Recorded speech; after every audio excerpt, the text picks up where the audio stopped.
What is up, you stinky little meatballs? Welcome back to another episode of the Chexicans Podcast. Ooh, Adam is feeling spicy tonight. He's feeling Oh, spicy tonight. yeah, up dude. tonight. He's Senator all without jazzed missing a motherfucking beat. Immediately. Immediamente. Even prior to, with that $2 super chat. Got my IMAX 3D ticket. Let's fucking go. Love y'all. Heart y'all. Excited. Heart Hello, you everybody. too. I'm excited. Heart you too. Thank you so much. I hope everybody did their homework because we're ready to talk about this movie. Let's take a poll in the chat. How many people actually did their homework and watched Deadpool before this episode? Ooh. I don't know. I don't know if I can trust y'all. I don't know if I can trust y'all yet. We've never done anything like this. So in the chat, let me know if you actually watched Deadpool, because we watched Deadpool. We got some thoughts. Alex, immediately. I did not. You son of a bitch! How dare you? Okay. Of course, Senator watched. Of course. Wes said watched it yeah. weeks ago with Hector. That's right. Wes came over to the house. Nice. That's right. So as you can see from the title of the video, whether you're watching live or you're watching the pre-recorded episode, we are talking about Deadpool. This is something new that we're going to be doing on the podcast. Every week, we're going to watch a brand new film. Sometimes it's related to something coming out in theaters. Most of the time it will be. Sometimes we might have a free fall and we're like, hey, you know what? Let's do a Ghibli movie. Which is actually going to happen. Yep. So obviously in anticipation of Deadpool Wolverine, we're going to be doing Deadpool this week. I'll tell you next week, we're going to be doing Twister. The week after that, we'll jump back into Deadpool with Deadpool 2. And the week after that, we'll be discussing, of course, Deadpool and Wolverine. For the stuff that's coming soon, if you want any hints, I won't tell them to you. But if you know what's coming out in theaters or maybe on streaming, you may have a little bit of an indicator of what we could be talking about. Kind of guess. And I'll leave it at that. But I'm really excited about this because I think we are definitely the types of people who like to go back and revisit movies when something new is coming out, especially if it has to do with a Marvel, DC, Star Wars. I personally feel like I hugely benefit from refreshing myself on what's happened in previous titles or the previous entries in some of these franchises. I am not necessarily like Hector that I rewatch the entire MCU every time a new movie comes out, but I'll watch one or two. I don't need the whole thing. I don't need the whole 15 years of history.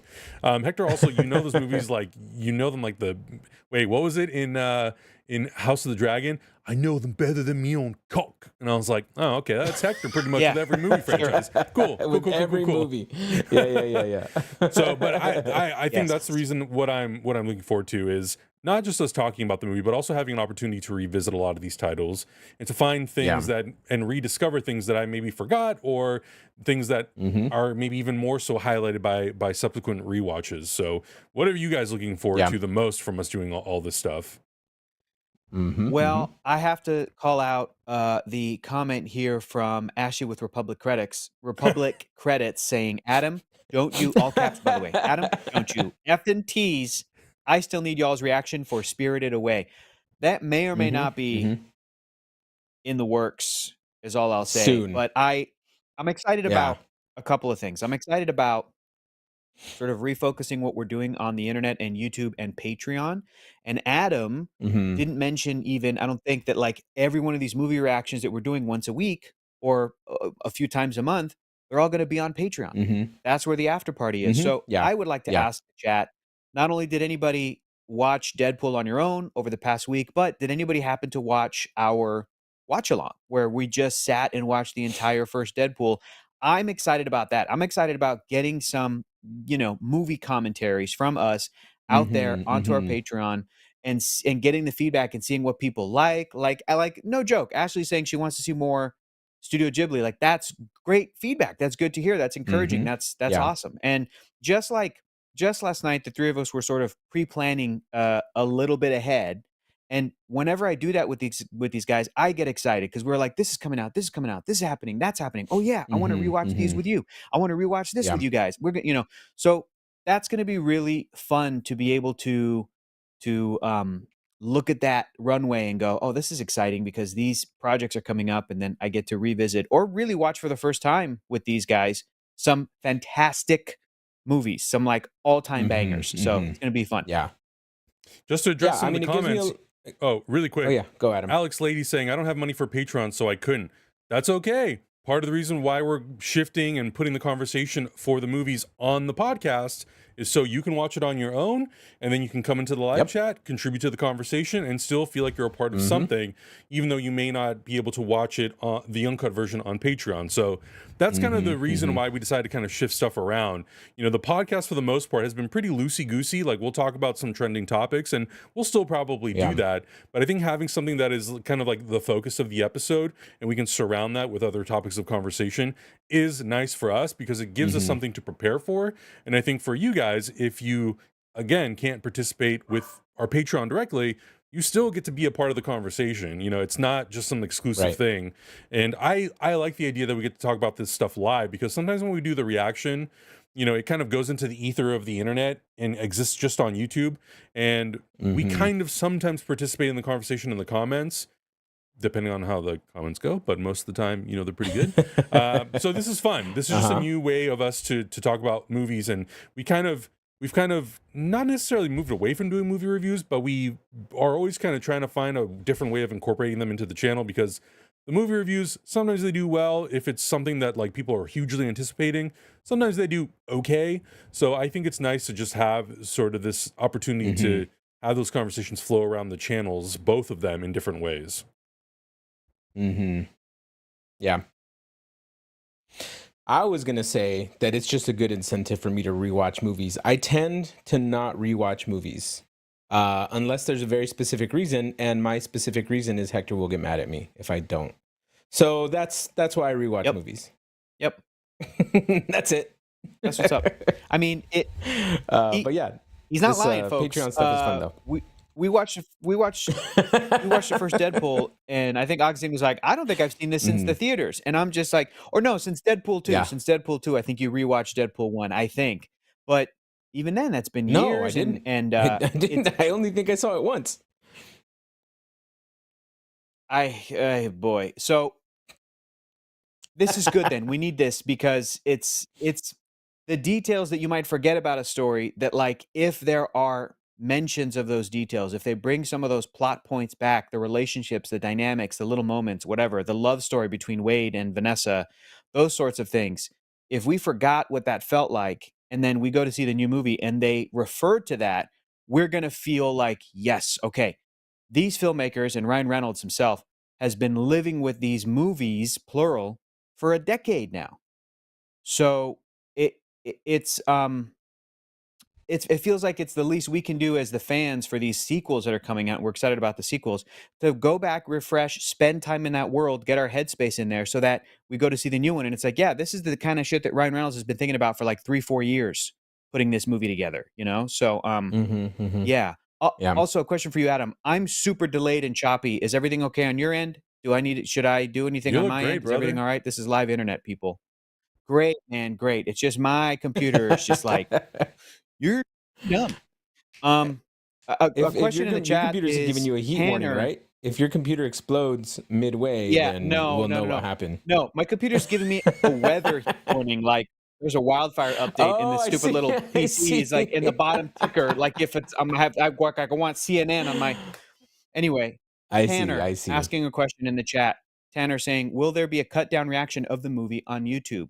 Answer: no, there will not be. That's going to live on the Patreon, and that's okay. We want to provide something for the amazing community that has decided to support us on Patreon. We love our patrons. It's great, but we don't want YouTube to, like we were saying, feel left out. It's not a big deal if you're not on the Patreon. It's okay. Although I will say there is one movie reaction that is planned to make a debut on YouTube. One movie reaction. I'm not going to tell you which one. I'm not going to tell you. It's a secret. But it's a secret. It's a secret. It's a good one. But there's one that's been on Patreon and is a good one. So so that's, that's okay. It's going to be different setups. So people right now watching, they're excited for us to get into talking about the original Deadpool. We've got some quick super chats, and then we can jump into it if you guys want. The first one here is from Oscar Lopez, $4.99. Longtime listener, first-time caller. Just want to show some support. Keep up the great work. First ever super chat. Oscar, thank you so much. That's awesome. Oscar, thank you. We appreciate it. Thank you. Uh-huh. Ashley with the Republic credits, 500 Filipino pesos. I'm going to take from Senator's Tradish here, but this is going to be a Ghibli reaction fund. Also, Gladiator 2 trailer reaction and thoughts on Feige's Fantastic Four movie tease on the Marvel podcast. Good Lord. We could talk about some of that stuff. We could talk about it. Ashley, I love the enthusiasm.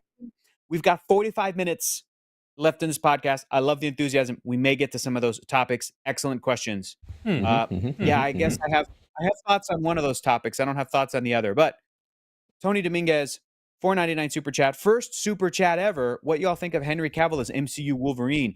No, thank you. No gracias, Tony. Immediately, no thank you. I'm good. Ryan, you in the chat? Ryan Unicomb, you in the chat? Yeah, where's Ryan Unicomb? Someone call him quick. No, I'm not trying to be mean, but I have very high expectations for Logan and Henry Cavill, British buff actor that he is. Not my guy. Honestly, listen, if he wants to be in the MCU something else, cool, but not Wolverine. Right. If I said too tall, would you be mad at me? Would you be like, oh, come on? Like, or would you go, yeah, dude, Wolverine should be 5'3"? He should. I'm sorry. He should That's be where I'm 5'3" at. and 300 pounds. Yes, absolutely. and 300 pounds Also, with an adamantium skeleton infused in his body. With an adamantium skeleton. That person should actually be Wolverine. I'm going to put a poll in the chat because I'm still very confused about how to pronounce this word. So there is a poll. How do you pronounce Studio Ghibli? Ghibli or Ghibli? How do you? I want to end this once and for all. Immediately Ghibli. I think it's Ghibli. It's great. Hector and Adam say Ghibli. I'm gonna vote Ghibli. I voted Ghibli. We'll see what happens. I just go by whatever the internet says, so I have no clue. Okay.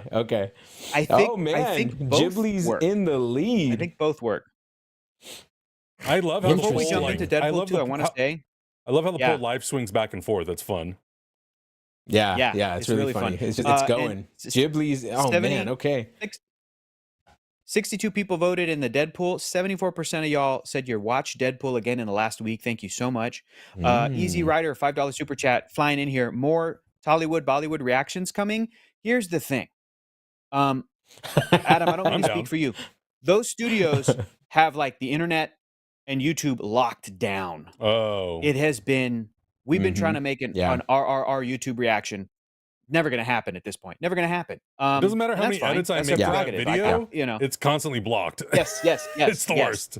Yeah. So I will say, people should know that it exists. The YouTube cut exists, right? I think I'm just going to put it on Patreon at this point, honestly.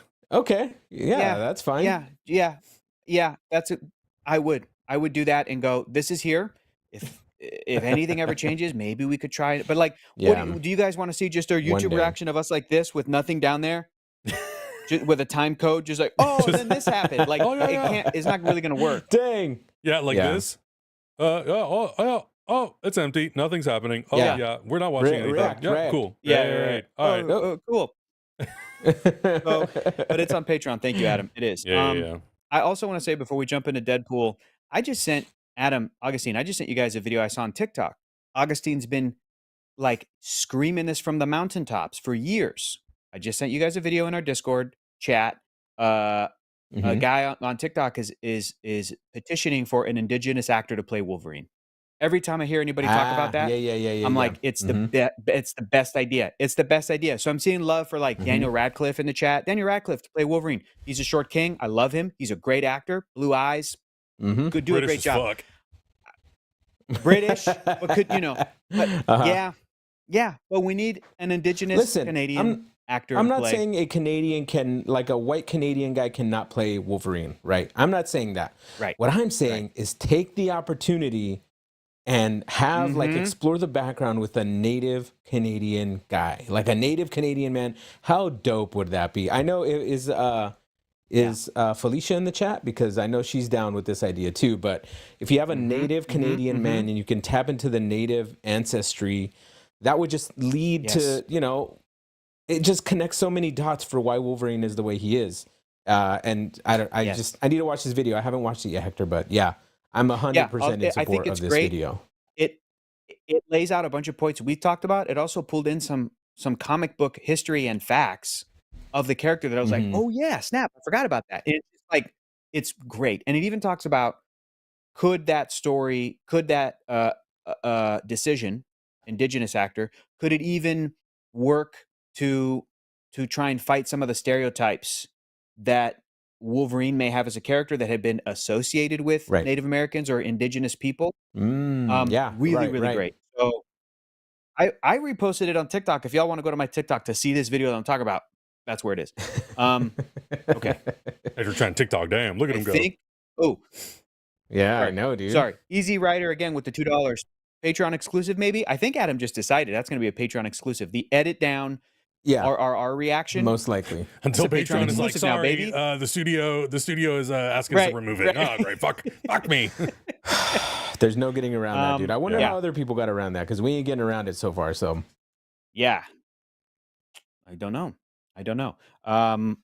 Okay. What's up, Jake the Aerial Assassin? We're about to talk about Deadpool. Gentlemen, who wants to go first? We have a special way that we're talking about this film. We're each of us, the three of us, going to share one aspect of that movie, 2016 Deadpool, that we think is one of the reasons that movie works. And then we're going to share one aspect of the movie that we think might not work as well, might not be, one of the reasons for its success. Adam, why don't you go first, man? Hit us with your reason. Let's start positively. What? No, you don't want to go first? Yeah, mine's well, so firstly, I came into this movie not knowing anything about Deadpool other than what I experienced in X-Men Origins Wolverine. So already I went into it going, wait, you and I worked on the actual demo before it leaked too, remember? I didn't work on it, but I did it. Okay. I think then I was the only one who put their hands on that before it leaked. Yeah. Like there was a little 3D test that they were doing with our studio. Okay, sorry. Keep going. Yeah, so that was basically like my introduction to Deadpool was that movie. And I didn't really do any research after that film when it came out in 2009. But going into this movie, I had seen that test footage, then it leaked. 24 hours later, the movie got a green light, and I was like, okay, well, there's something special here. So I already kind of went into the movie thinking like, okay, cool, we'll see how it goes. But I think the thing, the maybe not the number one, but one of the top things that really does work for me is the limited budget. And I think it forced the creators to be creative. It forced them to figure out, how do we make this movie super engaging, super funny, super action-packed? But how do we do it with basically no money? And I think the most creative way that they did it, whether this was intentional or not, was actually making that test footage and having Tim Miller, a visual effects guy, at the helm. So for me, I think the limitation of really having to stretch their creative brains to figure out how to make the movie work is a huge plus to the film. And I would like to see hopefully more movies of Deadpool's caliber do that. I know that that's like, we don't necessarily live in that kind of world, but I think the budget really made them focus on story, the relationships. So I think that for me, for sure, limited budget was more of a saving grace than it was a hindrance for the movie. Yeah, I would agree with that. I think people forget about this movie having that kind of budget because it does feel like a big budget movie. It was Godzilla -1 before Godzilla -1 was Godzilla -1, and it worked really well. The VFX I think still stand up to this day. Honestly, just watching it last week, I think it still looks great. Yes, I think most of the shots really work. Yep. So yeah, I would definitely hard agree. I would give you a 100% emoji, Adam, for that position on the movie. Thank you. All right, who wants to go next? You know what? Let me throw in. I want to go next because my reason for it not working might be like a counterpoint to Adam's reason for it working. Maybe, depending on how you guys feel about this. I had a real tough time finding something in this movie that, like we said, maybe doesn't work as well. Despite the fact of like Gina Carano, even before her stuff, like she's not a great actor. Like, TJ Miller, now you watch the movie and you're like, that sucks, man. He's such a dumbass. He ruined his own career. Those kinds of things where you're like, oh, that stuff's not great, that some of these people are in the film. But despite that, I tried to think about what's something in this movie that I think doesn't work as well as the other aspects of the film. And one thing I came up with was, even though it's low budget and even though they could only afford Colossus and Negasonic Teenage Warhead, I'm going to say something that maybe isn't quite their fault, but I think is more of a fault of 20th Century Fox and how they handled the X-Men franchise up to that point, which is my thing that I think doesn't hold up that well is just the surrounding world. Like, I think that the movie would have been made stronger if the Interesting. surrounding world were more clear and understandable with like, oh, it's been the consistent Colossus from the other movies all the way up to this point. It's been the consistent depiction of the X-Men and who they are as a team of characters, what their purpose is, how the world responds to mutants. Because some of that world building, it's like there's an opening scene, an early scene with Ajax, where he's basically just like a guns dealer or some kind of weapon supplier, and then talks to this guy, and the guy, Ajax leaves, and the guy's like, fucking mutant. And you're kind of like, okay, what world is this? How do people feel about mutants? How do, things that were frankly inadequately explored in the previous X-Men movies? That's what I'm kind of saying. The fact that when you had Negasonic Teenage Warhead at the end of the film come out with her X-Men uniform, and like I've listened to the commentaries on the movie, and it's Ryan Reynolds and it's the director and the writer saying like, oh, this is the first time an X-Men movie had a yellow and black X-Men costume. And so I'm kind of like, yeah, that's kind of weak that the first character who, loved Negasonic Teenage Warhead, I think she did great. I think the actor did a great job. But it's sort of like, damn, dude, that little moment kind of undercuts, like, it's like, really? That this is where the world is? That this is where.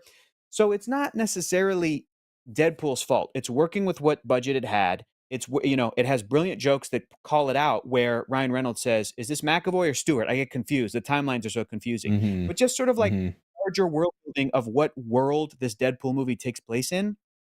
Is it the Fox X-Men universe where mutants are this and people are this and da-da-da-da and da-da-da-da? To me also, Deadpool has always operated best in the comics when he is this character who bounces off of other characters, frankly. And I think that it's kind of amazing what they did with him as a solo character, with a villain they basically had to make up because it's not really the same story in the comics. You know what I mean? Like a world that they basically had to make up. So like if you look to that movie and you go, well, the Ajax stuff, that character is obviously not as good as Deadpool. You're not wrong. Ajax's motivation where they're like turning people into mutants kind of, and then selling off the mutants as brainwashed assassins it's like that movie never really goes into that shit because it can't afford to, doesn't have the time, and it's not really that important. But again, my point is just the larger world surrounding Deadpool could have been stronger, more fleshed out, for then Deadpool to come and really be like, we're the rated R version of the stuff you saw before. But it's almost like Deadpool also had to build up the X-Men movie franchise from the ground up, because the other movies weren't doing it. Even like, what's the movie that came out 2 years before this, Days of Future Past, which feels like feels like the ending of an X-Men franchise. Like it's just like a totally separate thing. So that was one thing in the rewatches with you guys, and then me doing all the special features. And I'm like, yeah, like what's the plot here? Like, what was Ajax gonna do? What, I don't know. So Aisha in the chat saying that might be why I prefer Deadpool 2. I when we get to Deadpool 2, fellas, I think that it does have a little bit of a larger world, but we'll see if that works, yay or nay. This did not predate X-Men First Class. X-Men First Class had 2011 that came out, and they had the blue and yellow suits. Seattle KO is asking in the chat, but this is the at the time the first Deadpool movie that was like not a prequel. This is supposed to be the in the present X-Men story, and now you have a character finally in the year 2016 or whatever wearing the black and yellow versus all the see, that's what I'm talking about. It's this weird, confusing thing. Like Deadpool has nothing to do with X-Men First Class. It feels like absolutely nothing. But it's a reboot. They rebooted X-Men Origins Wolverine. That story sucks. Yeah, and I mean, Hector, do you feel? Hold on, real quick question for Hector. Hector, do you feel that say they were given all the money in the world, do you feel like they still would have made those choices, or do you feel they would have added all of the X-Men at one point and then like killed them off or something? Do you feel like that would have been better for the story? No, I don't think so. And I don't think that more budget would have been better for the story, but I do think that a more clear like understanding of the world before audiences went into Deadpool 1 could have helped certain moments in Deadpool 1. Do you see what I'm saying? It's sort of like like we're going to go see Deadpool and Wolverine and we know about the TVA and we know exactly what the MCU is. So when they show up in that movie and they're like certain realities are at stake, we're going to be like, "Yep, got it." They don't have to make that shit up. Like it's there for them to play with. Yeah, it's built in. So it's gotcha. It's built in. It's going to be a very different movie than because Deadpool ignored the previous Colossus. Deadpool just did its own Colossus, you know? And I'm like, that's baller. Like I like that, but I would it kind of have like hit the new harder Colossus if though. me too, but wouldn't it have hit harder if I'm saying this is unfair if retroactively the Colossus in X-Men 2 and 3 was the same version of the CG Colossus in Deadpool with the same Russian voice actor doing the voice, you know what I mean? It's just like I don't know if that would have I think that made depends on the Deadpool viewer. better. I don't know. I think that honestly depends on the viewer. For me personally, I don't think I would have necessarily cared.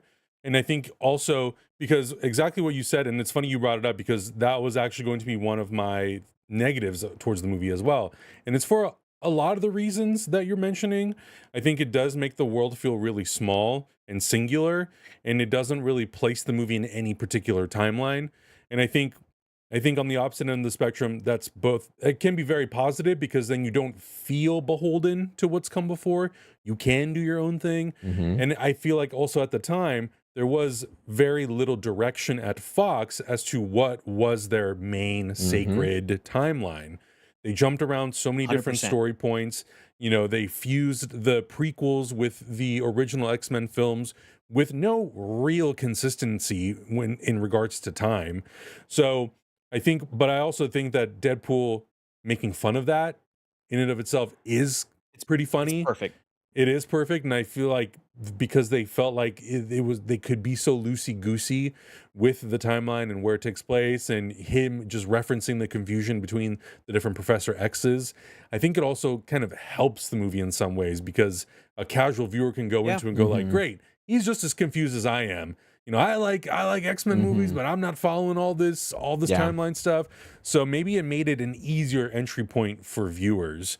But yeah, you know, so it can be a little bit of a hindrance too. And I just watched an interview with Sean Levy, Ryan Reynolds, and Hugh Jackman. They talked about how, or Ryan Reynolds talked about how, you know, the joke of, well, you know, this is the only X-Men we could afford. That's the truth of it. You know, he says they tried bringing other characters and they were like, legally, we literally cannot. So, you know, I think it's a plus and a minus when you have such a limited budget for a movie like this that's trying to be so big scale. Agreed. Yeah. Agreed. I think ultimately it was a plus though. For me, it's all a plus. Yeah. Hit us with my favorite. Positive or negative? I'm gonna hit you with my favorite thing, and what really got me into this movie is the romance connection between Deadpool and his girlfriend. I forgot what her name was. That's how important it is. Vanessa, right? And I say that because in theory, I don't like Deadpool, I don't like Wade, and I don't like Vanessa. As people, I'm just like, I would not hang out with these people. I don't want anything to do with people like this. But seeing their romance bloom, and not just like the spicy stuff either, but just like seeing how these two deeply traumatized people are so connected to each other. It says so much about the acting. Ryan Reynolds is a rom-com king if he wants to be. He's the silly, goofy guy, but he could be the fucking rom-com king, and he kind of is. Like he's had some really banger rom-coms, and so just selling it with the actress who played Vanessa, I think just ultimately really worked, and I think it's the backbone of the movie, which you had to nail, because Deadpool not having that motivation, it's a little too much. Like if he wouldn't have had that motivation, I think half the jokes wouldn't have landed for me. I just would have been like, I just don't like this guy. I don't like him because he's just an asshole. He's an asshole just to be an asshole. Right. And yes, he is an asshole, but now he's got like this deep fire, this deep, deep motivation of like, yeah, this is why I'm doing this. I would not be suffering this much if that didn't work out well. Yeah. And I know Aisha's in the chat saying the same thing, and she said it before I said it, but Aisha and I are on the same level here. Yep. And so I think every movie needs to have that connecting thread to go throughout, right? And it seems like a no-brainer that the relationship between, like, the lovers relationship should be the driving force, but a lot of movies tend to drop the ball when it comes to that kind of stuff, and this movie didn't at all. And it's also something that the movie did like 100% better than the comics. Because technically, the story of Wade Wilson getting cancer, being with a woman named Vanessa that he loved, and then leaving her because he did not want her to go through him dying from cancer, that story is from the comics. And then that's it. And then there's barely any sort of, they tried to bring the character Vanessa back. She was also a mutant. She had powers. It was complicated and weird, but there's not heart in those early Deadpool comics. And if I let you borrow them, Augustine, you'd be like, I hate this dude. I hate this dude. He sucks. Yeah. He's an asshole. Right. Exactly. He's like, in the comics, he's like abusive towards Blind Owl. He's like abusive towards Weasel.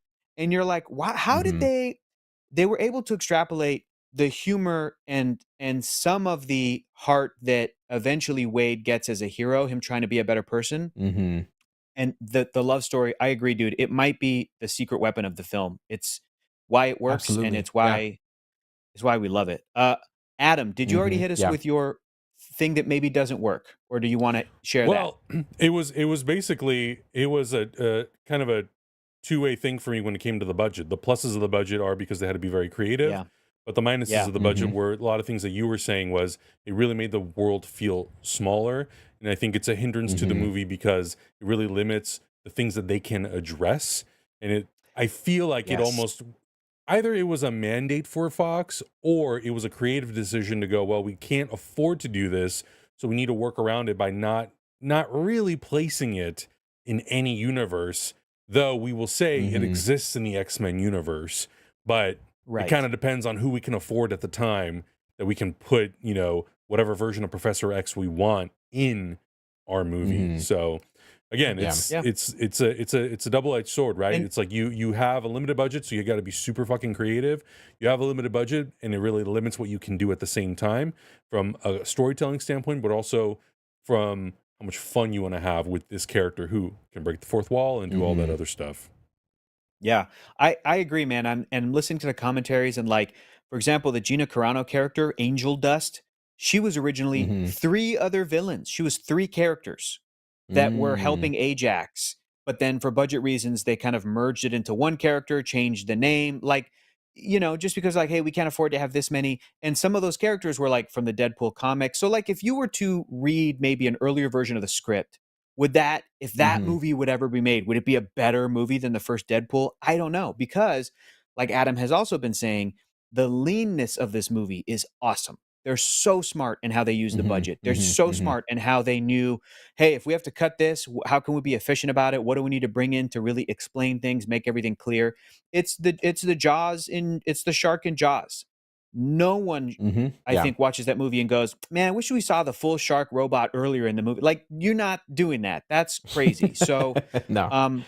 Yeah, it's just like the grass is always greener. Maybe if you have read an earlier version of a script, there's like more action sequences and more stuff that as you're reading, you're like, oh, that would have been great. But that's not the movie that was made, and it's fine. Angel Genorio, $2 super chat. Angel is asking, what's your favorite Genorio? I don't know if that's how you pronounce your last name. I'm sorry, but we love Italians. So Angel is asking, what's your favorite laugh out loud moment in Deadpool? We can get into that, and then and then I'll pick it up from there. I think that's a very good question. That's a very good question, and I'll go first because it still stands out to me. It's a very subdued joke, but it's where he tells the dude with the beard to go away. He's all, go cast a spell or something. Fat Gandalf. I laughed so hard, so hard, so hard at that moment. It's good. Yeah, that was my favorite LOL. My hockey loving, not Canadian at all, heart loves Zamboni. I get killed by a fucking Zamboni. I love that. So good. It's so good. It's a good one. It's as he's crawling, he's bleeding across the ice. I'm like, God, that's so for me. I love it. Yeah. There are so many great, like funny moments, but also just jokes and zingers that you guys are like. I remember the first time I saw it, I was so tickled with. It's like the only two X-Men the studio could afford. Walks out of frame. Like that got me so good. That was a solid zinger. Solid zinger. I think one that I like a lot is in the opening scene or one of the flashback scenes where he is going to threaten the pizza delivery guy, but he's talking to that other dude with the bejeweled jeans, and he points a gun at him because he's like, "Not me," and he's like, "You should have seen your face." And then he gets up in his face or whatever, and he goes, "I will shoot your fucking cat." That line is so weird and so funny. I don't have a cat. And then he goes, "I don't have a cat." Like, yeah. And whose litter box did I just shit in? And it's like, that's great, man. So that stuff is so that's really so funny good. and so really weird. And that's I hope that most of those jokes were on the fly, like improv. It's stuff that I feel like only Ryan Reynolds would say. Yeah. One of Adam's favorites, Right Up Main Street. That was Ryan Reynolds coming up with that on the day. Oh yeah. He said, "Hey, instead of getting shot in the head or I forget where else Deadpool was supposed to get shot, he goes, what if I get shot right in the asshole, right up Main Street?" Because he just wanted to say Right Up Main Street. That's so funny, dude. That's so funny. Good. It is so good. And the whole, Angel is saying the whole highway scene with Deadpool and Colossus and Negasonic Teenage Warhead. When he gets Negasonic Teenage Warhead, and he's like, "Is it going to be long sullen silence or pithy comment?" And she's like, "You really got me in a box here." Like that was so good, so funny. Oh man, goodness. It's good Baby stuff. Legs bit. Well, that's Alan. Baby Legs is Deadpool 2.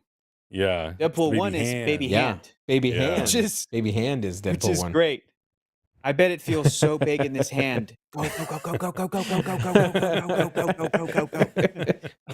Oh man, that's gross. Man. Okay, let me share my my thing that I think really worked with the movie, and then Augustine can finish us off with the thing that doesn't work. And I think we've all shared. I'm going to point out the suit. The suit that Ryan Reynolds wears in this film. People have said up to this point, up to the year 2016, that it's the best comic book to superhero movie suit in live action translation ever. And I think you could make that argument. I think it's up there with like Iron Man 1. Am I paused? Am I real choppy? Are you guys okay? Is everybody in the chat okay? That stalled for me for like 5 seconds just now. No, good? Good? I think it's a YouTube issue. I don't think it's anything on our end. Yeah. Because you're coming in fine for me. Okay. Yeah, I see you and I hear you just fine. Excellent. Yeah. Beautiful. I see you and I hear you. Okay, great. So just the suit. I just think it's awesome. I think it looks so cool. And I'm excited that the new one in the MCU is very bright red and black to really match the bright yellow Wolverine suit. I think it's great. But his suit, the detailing, the animation on his facial expressions, and kind of doing that. I guess the same year as when they decided to animate mechanically like Spider-Man's eyes in Captain America Civil War to add that expression. I think it's the whole stream. Okay, thank you, Aisha. I think it was in that time in 2016, certainly Marvel Studios was trying their best and doing the best costumes that they could do while still being in their relatively grounded world, but then here's Fox letting them really go for it and do the comic book version of the suit. Looks badass, looks awesome. I love this suit, dude. I love it in Deadpool 2. I think the new one looks great. Yeah, it's just amazing. Yeah, that's a close second Augustine, for me because the suit had to work no matter what. Yeah. Just like the love story had to work, the suit had to work 1,000% too. Yeah. I'm going to kind of contradict that last super chat we got with the favorite LOL moment with the things that don't work for me is that a lot of the jokes didn't make me laugh like they did the first time around.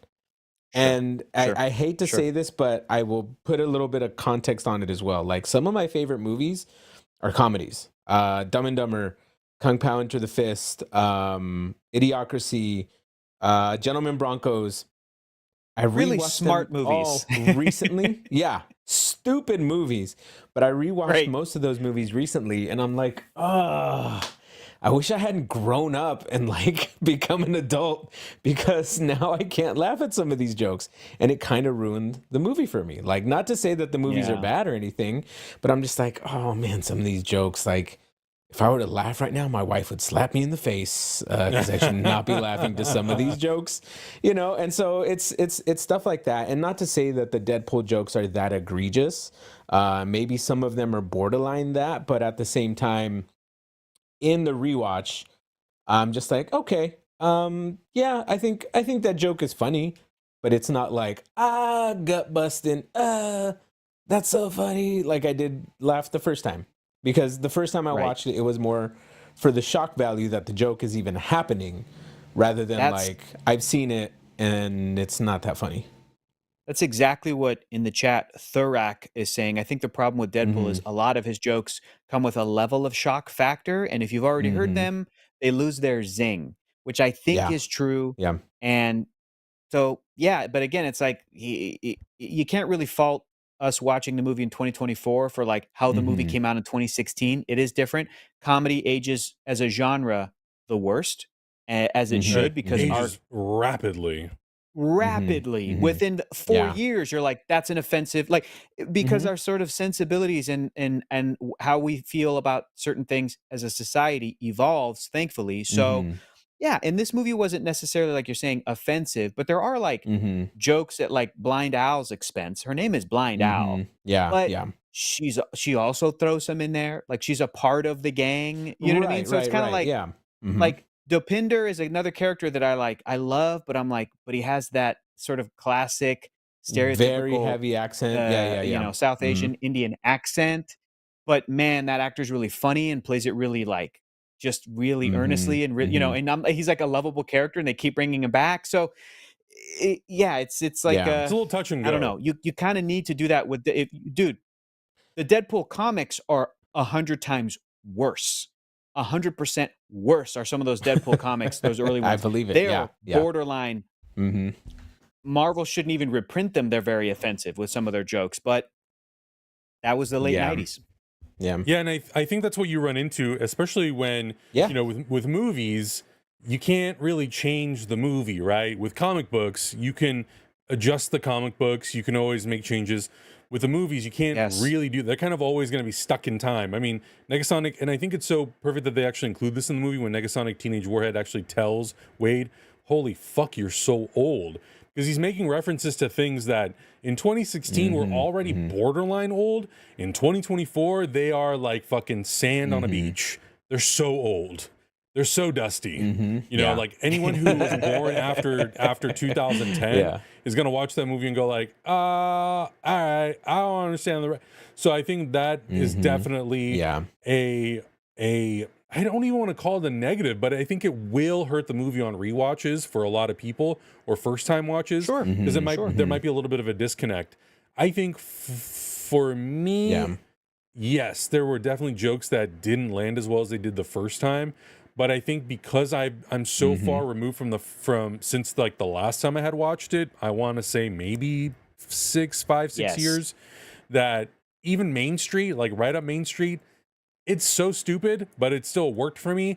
And I think part of the reason why some of that stuff works for me, it's Ryan Reynolds' delivery. It's not necessarily the joke itself. It's how he executes the joke. Right, And I think that's right. true for even some of his older stuff, Yeah. like Just Friends. There's moments in those movies where you're like, yeah, this is really old. Some of it, from what I remember, is probably offensive. But there are some of those little nuggets that he delivers, and I'm like, God, this is just like, the delivery is so good. It's so in my brain, it'll never feel old. Like when It'll he's always singing feel in the like mirror. Yeah. Just that dumb, or the faces he makes, like it's the same thing with someone like Jim it's Carrey. so It's the good. physicality of it. So yeah, so I definitely agree with you. Like some of the jokes, not as great as they were in 2016. Some of them, they still hit pretty well. And some of them that I completely forgot, I'm like, this is actually hilarious. Like, I don't know if him saying that he looks like a Right, topical, right. or Weasel saying he looks like the topographical map of Utah, just fucked an avocado, is never not going to be funny. Yeah. It's so stupid and Yeah. so random. Yeah. But So in your brain, wild. you're like, Yeah. that's Yep. ridiculous and funny. I don't know how that works, but it's great. It's like, why Yeah. is that accurate, but so wrong, but accurate? There's some good ones. I get There's it. some really good ones. And this is a movie that I still give 5 stars. For all of its faults, I do think it's a kind of a miracle of a movie. It should not have been this good. And it's excellent. And I think it's the best, not just the best depiction of Deadpool outside of the comics, but even better than Deadpool most of the time in the comics. The only thing that's missing is Alex is bringing up in the chat. Alex remembers one time seeing our pal Cameron Rice talk about Deadpool, and Cameron said that comedy with Deadpool works better when he has other characters to bounce off of. I agree with that for the most part, but I also think that Deadpool on his own can be funny because he talks directly to the reader. He does break the fourth wall. And so, like, the movie has moments where he's doing that, and they're great. But yes, do I think that Deadpool, because again, if you go to Deadpool comics, he doesn't really have an arch nemesis. He doesn't really have compelling stories per se that are like, oh, we have to adapt that to the screen, just like, Marvel's Civil War or like Planet Hulk or all of these like iconic storylines. No, Deadpool doesn't have that. He's the guy that runs through the background of other comic books and, messes stuff up. And he's the guy who, in his book, it's very irreverent. He's really making fun of everything, and that's fine. So I think he can be the lead of his own stuff, but I do think that there is something to Deadpool, frankly, interacting with the rest of the Marvel Universe. And hopefully, probably, odds are we're going to get that. I bet you he's going to talk to Steve Rogers, Chris Evans, Captain America, and Deadpool and Wolverine. Even him with Wolverine. You're going to see Deadpool in a way that's like he's been like that in the comics, specifically with Wolverine for years. Yeah. And we're finally going to get to see some of that stuff. So, Yeah. Budget be damned. We're here, boys. We made it. I don't know how soon we're going to wrap up our conversation about Deadpool, but I think something that is definitely worth mentioning that I don't feel like it gets overlooked at all, but I always love to highlight it. I think the stunt work and the action is so good. Thank you. For how low that budget is. 1,000%. Like the Definitely. choreography, and not just the choreography of the live action stuff, the way that the CG, because there's definitely moments, especially with that highway sequence, where there's computer generated images integrated into live action elements, live action plates of stunt actors, Ryan Reynolds doing stuff. It is for 2016, in 2016, you had a lot of superhero movies coming out: Batman vs. Superman, Doctor Strange, Suicide Squad, Captain America, Civil War, a lot of really big stuff. So for Deadpool to so easily visually slot itself against these huge $200 million VFX vehicles, superhero vehicles, and to, in some cases, maybe exceed some of those movies, but to like deliver so incredibly well on that budget was so impressive. And the fact that they put so much work into choreographing all of these sequences, these action sequences, so incredibly well. Like when he's fighting Ajax and the whole building's just on fire, you have to really think about like the logistics of doing that on that small of a budget. And they did it so well. It looks effortless. It looks almost flawless. But I'm sure that to put that together must have been like one of the biggest obstacles for that movie. So and I know that the stunts, they'll elevate as we go on through some of these movies, but I think it's worth pointing out because stunts in general, just in our industry, don't get the kudos that they deserve enough. 100%. 100%. And I think that film does it so incredibly well. Yeah. You're absolutely right, Adam. Yeah, I 100% agree with that. Guys, that was a fantastic discussion about real Deadpool. Quick, oh, okay. Go ahead. Follow up. Well, yeah. I mean, we can wrap up talking about the movie now, but moving forward, do you think Feige and the crew have had any bit of this conversation? Do you think Ryan Reynolds still has a lot of control and say over how Deadpool goes? And do you think we might see any of this still continue in this next movie? So maybe some of the things that we don't like so much. Like, do you think they'll carry some of that over into Deadpool 3? Because we know the jokes are a major part of Deadpool. Is that going to carry over? Like, what are they going to do? That's a really good question. I mean, I think the thing that I brought up when we watched Deadpool 1 at the end of the commentary, I said, the thing that I really hope that is retained and carried over into Deadpool and Wolverine, I know that they probably have a bigger budget to work with. And now, after the acquisition of Fox, they have such a big playground to play with. They can literally play with any character in the Marvel Cinematic Universe, other than some of the Spider-Man stuff, probably. But, it's the sky's the limit at this point. But I still hope that intimacy that Deadpool 1 feels like, that I think, and maybe I'll change my mind after the rewatch, is a little bit lost in Deadpool 2. I hope it really maintains that special sauce, that lightning in a bottle feeling that made Deadpool 1 so special. And again, I think it's a double-edged sword, but I think part of it was the limitation of the budget. It forced them to be really, really creative.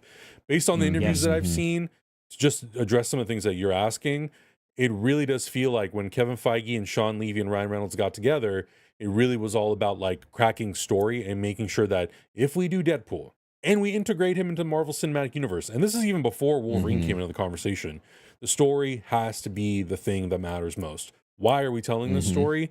Why do we feel like we need to introduce Deadpool into the MCU, the greater MCU?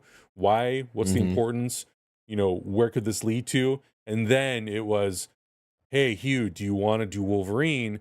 I'm interested, but we really got to crack the story and make it feel like it's also special because Logan, I feel like this is Hugh Jackman saying, like, I feel like Logan really did everything that I wanted it to do for the character. So we have to justify why we're going to bring this character back. So I feel like Kevin Feige's only note was, hey, great, I love it. Put him in the yellow suit.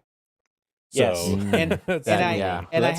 I have to imagine too, because Hugh Jackman said, "Oh, this is like a Wolverine he's never played before," and people on Twitter were like, How can he be saying this about this colorful bullshit MCU movie when he did Logan, which was amazing?" But it's like, as much as I adore Logan, I don't look at that and go, "Great, that's the best depiction of the character of Wolverine and his 50-year comic book history, and wrap it up and we're done." I look at that and I go, "Great, you used Wolverine to do a great Western.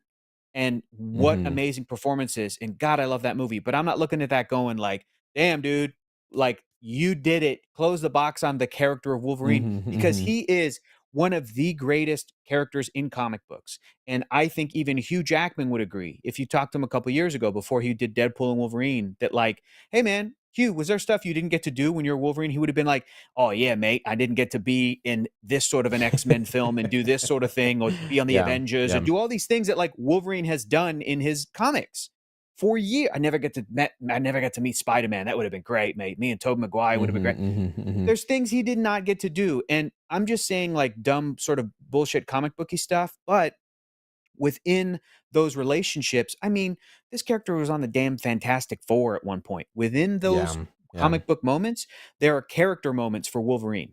There are character moments. And they got to do some character moments when like they sent him to Japan for the movie The Wolverine. They tried to do some character moments with X-Men Origins Wolverine, and I don't think it landed. But you know, in the X-Men movies, they tried, he was the one that sort of killed Jean Grey instead of Cyclops. And then you look at the imbalance of that sort of, so yeah, there's a bunch of stuff that these X-Men movies from Fox were never truly Marvel movies. They were Fox borrowing the names and doing sci-fi movies. And that's fine. Like, but now he's stepping into a thing where with budget and with that larger sandbox, they're going to be able to we saw in the trailer, he might play the patch version of Wolverine, who like, it's a really interesting side of that character. Never seen that before. So when Hugh Jackman's saying, "You're seeing me play this character in ways I've never done before," that's not crazy. And that's not an insult to Logan. He did that shit. Don't worry about that shit. He's talking about the sort of unexplored crevices of what the comic book character has done, including him as Patch or whatever. And I mean, I'm stoked. I think the question is, I don't think they're going to keep Hugh, but I think that they may have Hugh come back in Secret Wars, because how could you not? And I think Deadpool is going to be in Secret Wars, and seeing Deadpool in a movie like that, in like an Avengers movie, like Kang Dynasty or whatever they call it. Basically, imagine Deadpool in Avengers Infinity War. Would have been the most fun thing ever. So I think that's a whole side of the character that like people saw Doctor Strange and didn't love that movie, and then he popped up a little bit in Thor, and then he popped up in Infinity War, and people were like, "This is a dope character. I love him." Doctor Strange is kind of better as the ensemble guy. Frankly, he's kind of at his best when he gets to show up and go, "By the eye of Agamotto," and freak everybody out. So Deadpool might be at his best if he shows up and he starts fucking with all these other people and fucking with the audience. And I think he's going to have a real future. And I think Hugh Jackman is kind of saying goodbye. And I think maybe we'll get another Deadpool movie in the MCU. I would love it if he could come and permanently stay, but if they want to keep him in a separate universe, I get it. We can tie this into the question earlier. I'm still a little nervous about Fantastic Four, because the news came out that it is a period piece. Interesting. And it's not period piece for the MCU Sacred Timeline, meaning in the 60s. It's going to be in another universe.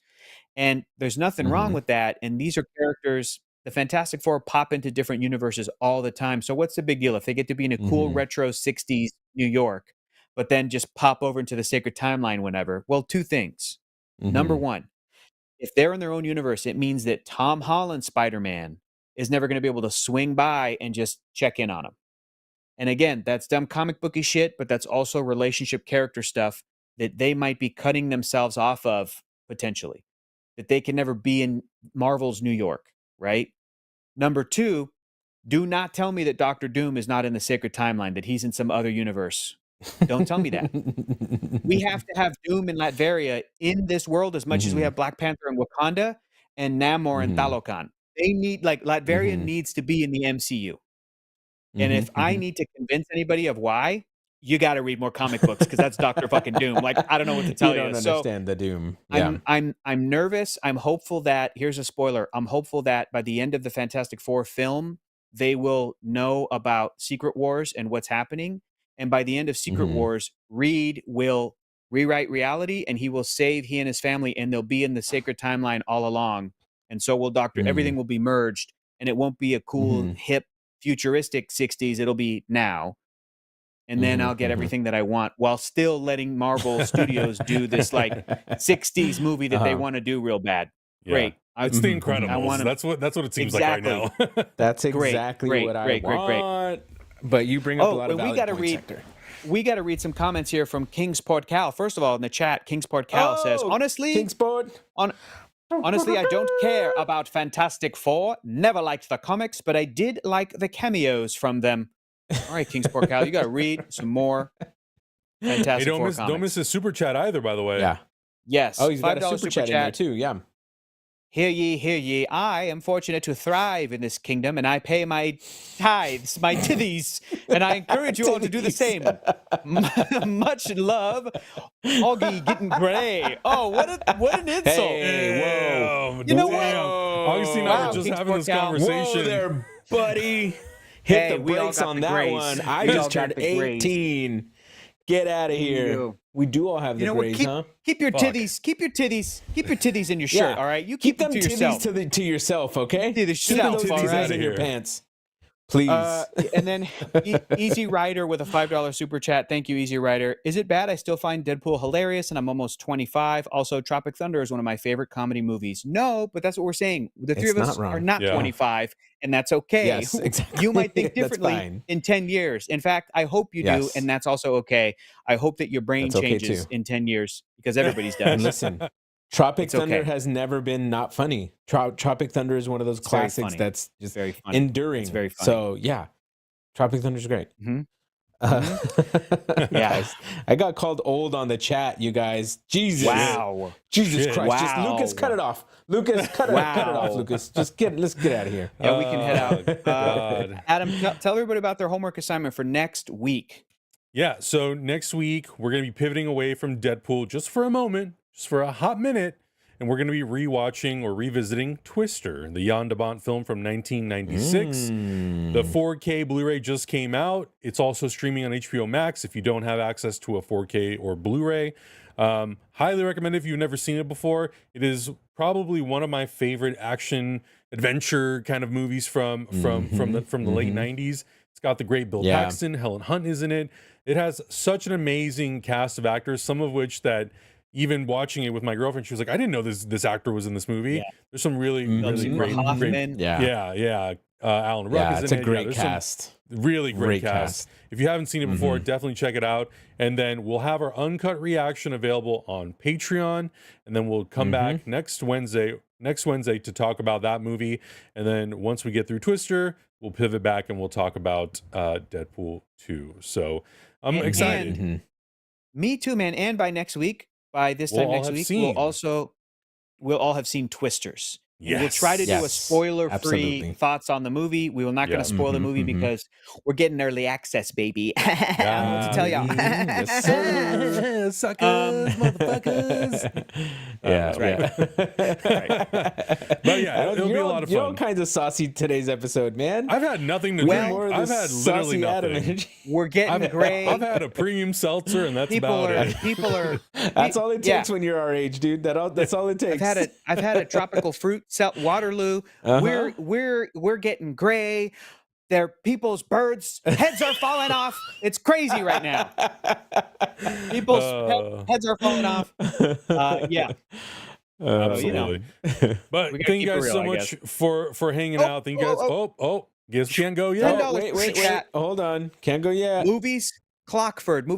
Thank you so much for the $10 super chat. Personally, I really hope in the new Fantastic Four movie, it is revealed that the Fantastic Four characters were in the main MCU timeline all along, but they're stuck in a pocket universe and lost in time. Could be. I don't want anything to get too overly complicated. Yeah. We were just talking about how great Deadpool is because it basically is simple. It's simple, Dimple. You know. Simple Dimple, you sold a dead bird to a blind kid? I got worms. That's what it's called. People are just quoting Dumb and Dumber. Pretty bird. You know, I'm not going to make any promises to anybody, but I do feel like at some point in the existence of this channel, we need to watch Nacho Libre and Dumb and Dumber. I feel like that needs to happen at some point. 100%. No promises when. Yeah. But I think we should. Those are like the holy grail movies right there. They are. Those are some of the holy grail movies. Yeah. But guys, thank you so much. Please. Thank Show me to me, Rachel. For hanging out. Thank you so much for talking about Deadpool. It was great to get a lot of the comments from the audience. It seems like, generally speaking, there's still a lot of love for Deadpool. And I think people are obviously very excited to see Deadpool and Wolverine interact in a couple weeks when the movie comes out. So make sure you check out the uncut reaction for Deadpool. Come back when we talk about Twisters and Twister. And also, obviously, when we talk about Deadpool 2, that'll be right before we go to Comic-Con. And then we come back from Comic-Con, we will talk about Deadpool and Wolverine. Fingers crossed that all goes well. Check out everything else that we're doing on the main channel as well. We just put out some reactions for The Boys, for Fallout, for The Acolyte, for House of the Dragon. There's stuff on Patreon you can watch. Check all that stuff out, and we'll see you guys next week. Goodbye. Oh, wait. Hold on. I'm ending the poll. Look what won. What won. Oh my God. Ghibli. Okay. How do you pronounce Ghibli? It's Ghibli. Wow. Mock. Yeah. Just leave them at that one. Yeah. Bye. Yeah.